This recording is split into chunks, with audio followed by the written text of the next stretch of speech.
Hey guys, it's Bailey O'Brien here. I'm so glad you're listening to this Cancer Thriver story. My new friend Janet was diagnosed with stage 3C ovarian cancer in 2011, and her cancer was expected to recur within 2 years. But it's been almost 6 years now, and she's been cancer free ever since. I hope you enjoy this story and God uses it to guide you on your own pathway to healing.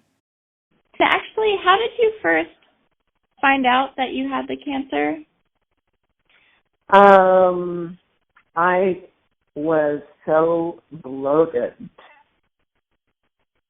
And I remember on my birthday, which is April, talking to my oldest son, and he's into health. And so I was saying, you were talking about being lactose intolerant and being bloated, blah, blah, blah.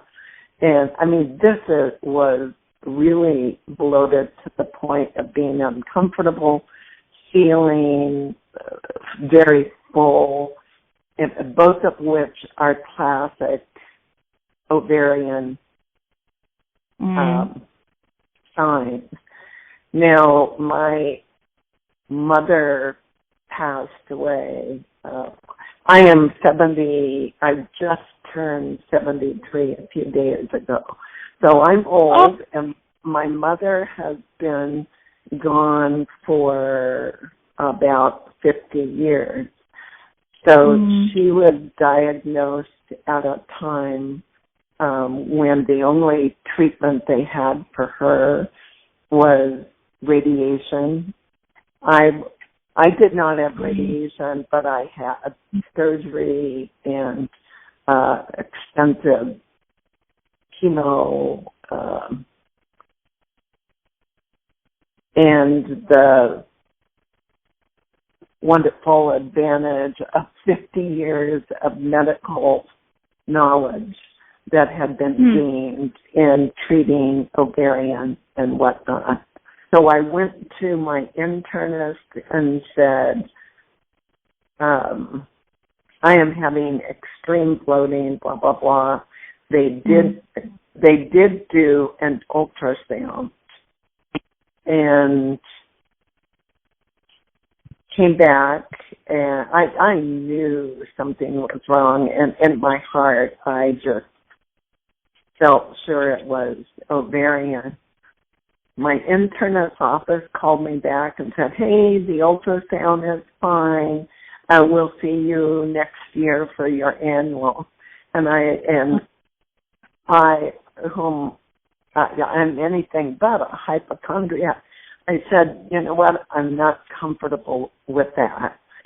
I want you to go back and ask the doctor, tell her I want a CA-125.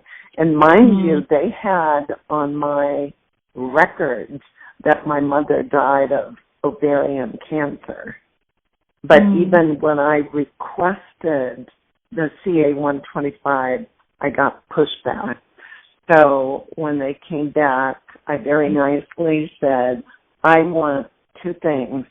I want a referral to a gastroenterologist because there's something going on beyond, what that ultrasound showed or didn't show. And so besides the GI referral, I would also ask for a CA-125. Got the CA-125, and that same day, the doctor's office called and said, oh, Dr. Maurice would like to chat with you at noon today if you can come in. And sure enough, my CA-125 was like 1,800 something. And by the way, the CA-125 has been a very good marker for me. And so when I went in to talk with her, she said what made zero sense was the fact that the ultrasound did not pick it up. When I did have surgery, they drained a couple of liters or a significant amount of fluid. 6 years later, I really don't remember, but a lot of fluid. And it had advanced to the point that it should have showed up on the ultrasound, but for whatever reason, it did not. I have an opinion on that, but I won't share it because it's not fact-based. I was fortunate that mine had metastasized within the abdominal cavity. So, they cleaned house in there, but it had not yet gone to the lymph nodes, but it was staged as 3C. Okay. And I was equally fortunate that I did not recur, which is unusual. And I had a wonderful conventional gynecologic oncologist. Very impressive resume, Harvard undergrad, Harvard Medical, Johns Hopkins residency, and on and on. And on top of that, he had a great bedside manner. Imagine that. That was like hitting the big one. So very fortunate. But again, I hate to say in any way I was disappointed with him or his team, but the disappointment to which I alluded a few minutes ago upon finishing up with chemo and them wishing me well. Not to say I didn't go back every 3 months and have monthly CA-125s for a while and all that, but that frustration with, well, we've done everything we could do, here you go. And so that remained a disappointment. Right now I'm rambling a bit, so kind of getting off track, but the expectation that I had when I left treatment was, you are probably going to recur within the next 2 years. Have you by chance read Dr. David Servan Schreiber's book called Anti-Cancer, A New Way of Life?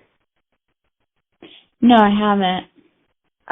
That was very good, and that's actually what started and gave me inspiration that there was another path.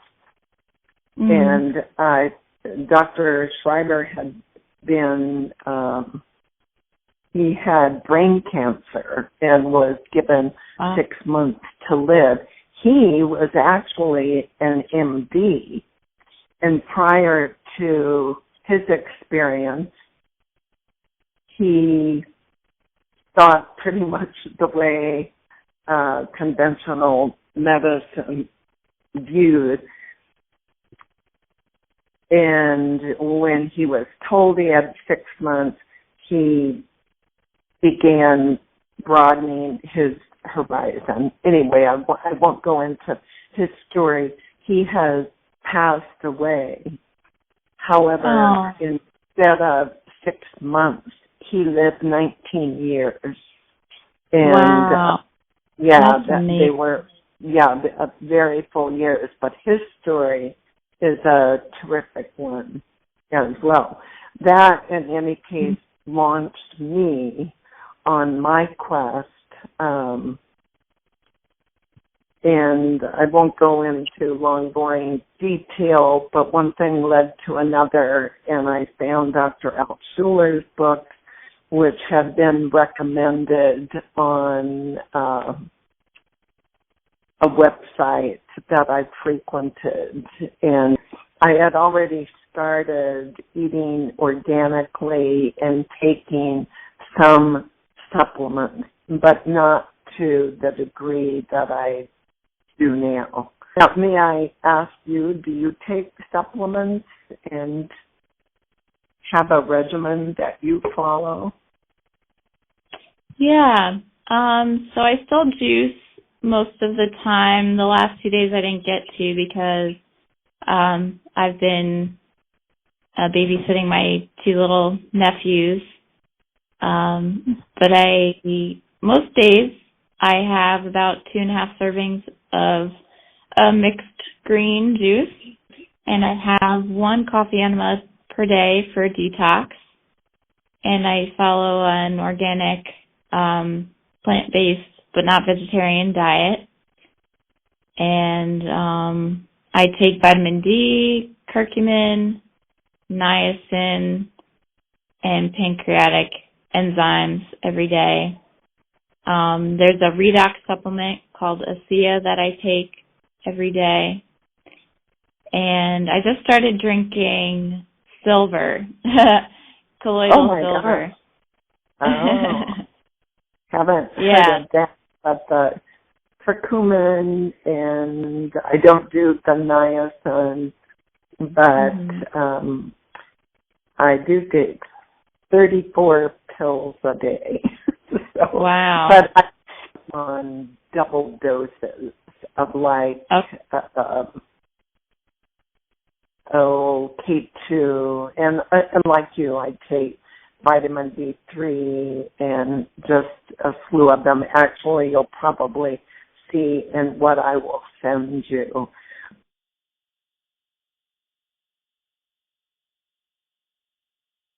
Aside from your genetics, what do you think may have caused your cancer?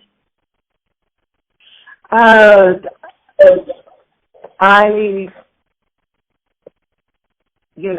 think primarily genetics, but even though I thought I lived a healthy lifestyle, I didn't eat organically. So I think that environmental, the toxins, and there are foods. I think back to some of the things I ate. Do you remember? I'm sure they still have it, like the spray-on butter. I was always big into what I could eat, get rid of the calories, and still feel like I could enjoy flavors. And I think about all the chemicals that go into making that stuff and just shake my head because, like you, I am Whole Foods, not strictly plant-based. I've relaxed on that a little bit, but I certainly think that aspect of life. I also am what I call a reformed type A personality. So I create, I think that I manage stress well, but I'm not sure my body is convinced of that. And one thing that I have struggled with the most, I would say, is sleep. I go to bed late and I get up early. And I wish and got my naturopathic oncologist encourages me. I really try to get better quality sleep. So that's what I fight, but I do a lot of good things. But that's one thing I haven't been as successful with. I typically get 5, closer to 5 than 6 hours sleep. Wow. And I think because of my diet and the supplements, I have a lot of energy and I feel great. So seeing one's own mortality certainly gives incentive to commit to a lifestyle change. When you, let's see, I'm just curious how you felt during your treatments, like when you had chemotherapy or surgery and then chemotherapy, and then afterwards when you changed your diet and started taking supplements. Could you tell me a bit about that?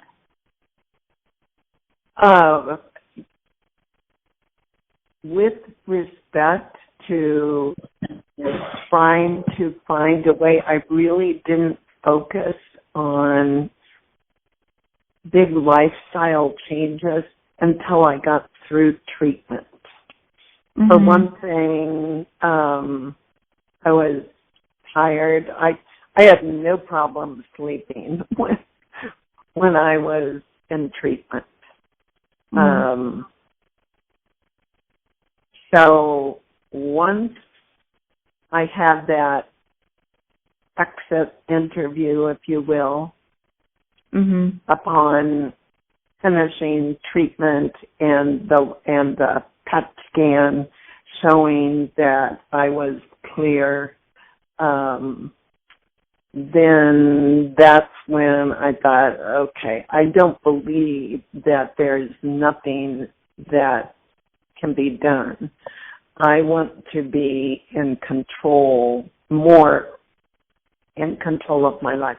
So that's when I really dug into Dr. Servan Schreiber's book and looking for other books, including Dr. Al Schuler's.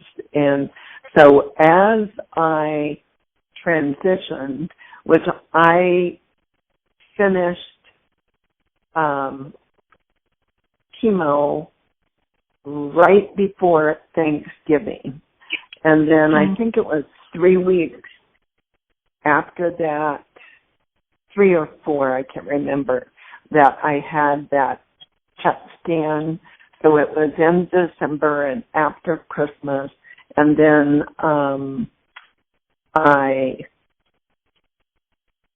that's the point at which I left active treatment and then went on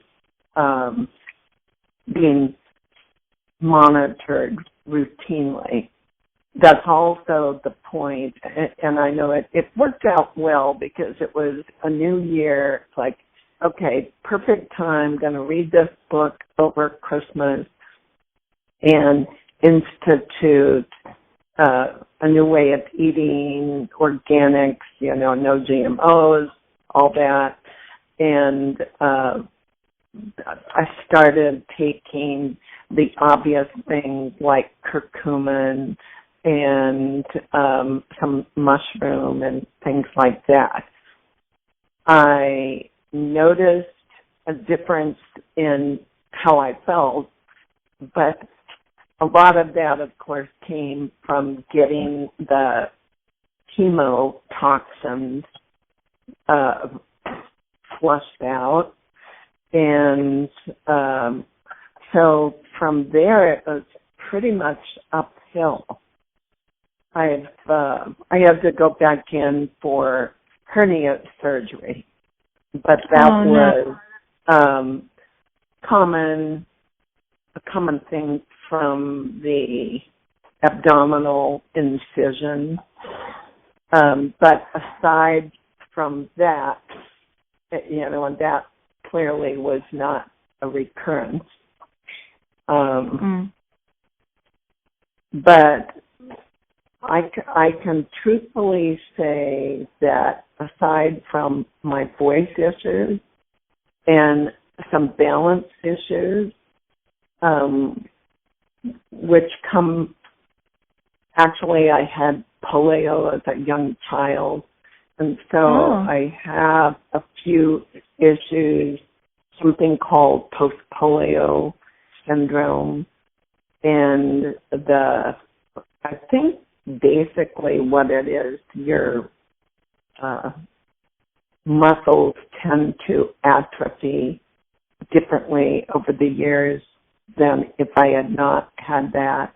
I was not willing to accept that truth for a long time.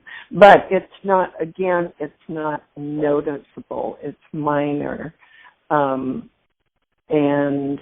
But I know it's different, and I don't, I don't by any means have a little pity party. It's just a fact of my own personal medical history, if you will, and aging combined. But aside from those two things, I feel great.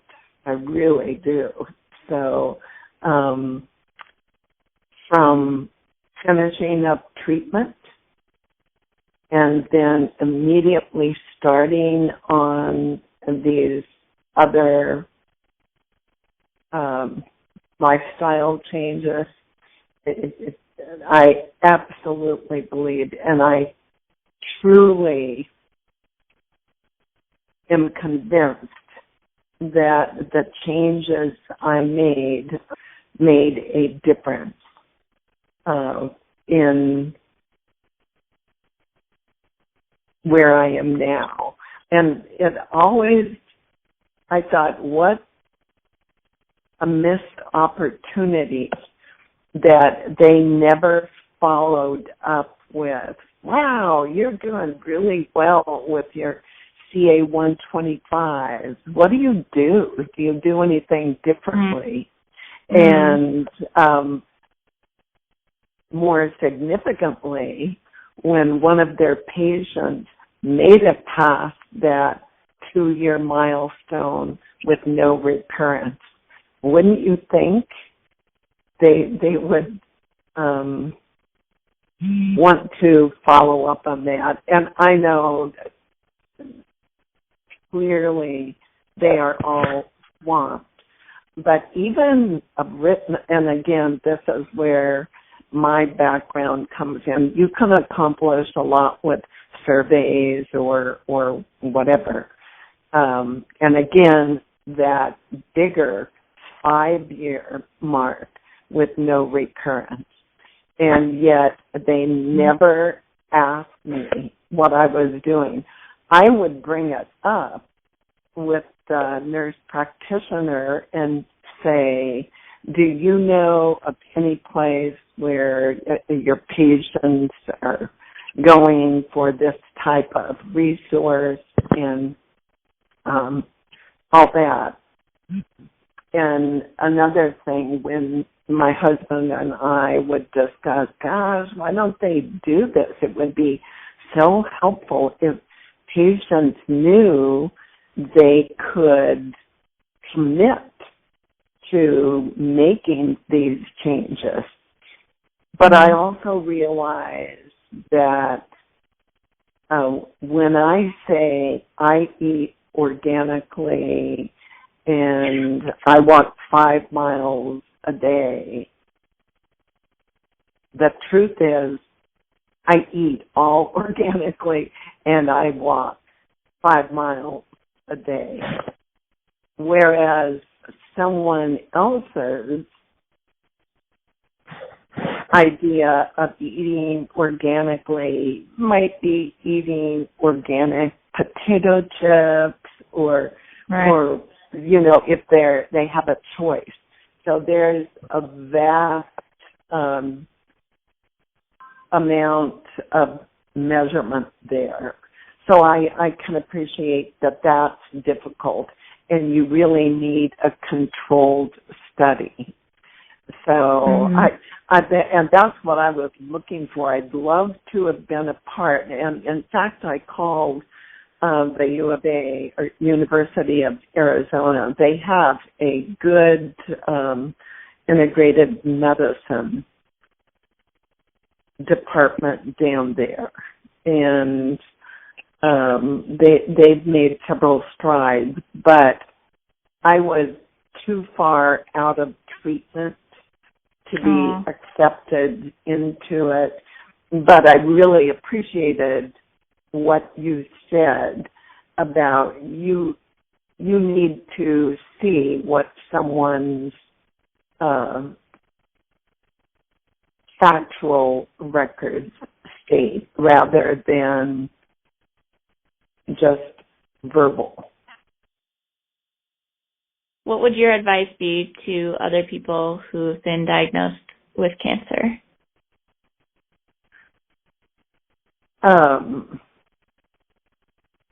I've talked to several, and because my belief is conventional doctor, they basically said, don't take anything. You can take calcium, but don't take anything else.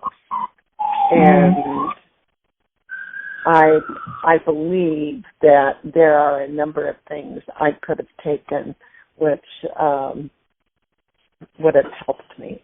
But other than that, no, I had a great doctor, awesome chemo nurses, and that was all good. I think like you, Bailey, I'm very blessed to have the family, my husband of decades and my grown children, two of whom live right here in the Phoenix, Scottsdale area, and another one in California, and they are terrific. So that's an important part of healing, and like you said, faith. And I, like you, I'm sure, had a lot of prayer warriors. So yeah, it was good. And I alluded to this earlier, but I would reiterate the fact that I looked at my cancer journey as a gift in many ways, because it certainly makes one appreciate the gift of every day. And there you have it, Janet's inspiring story, which could be your story, one of hope, faith, determination, courage, and an appreciation for the gift of life.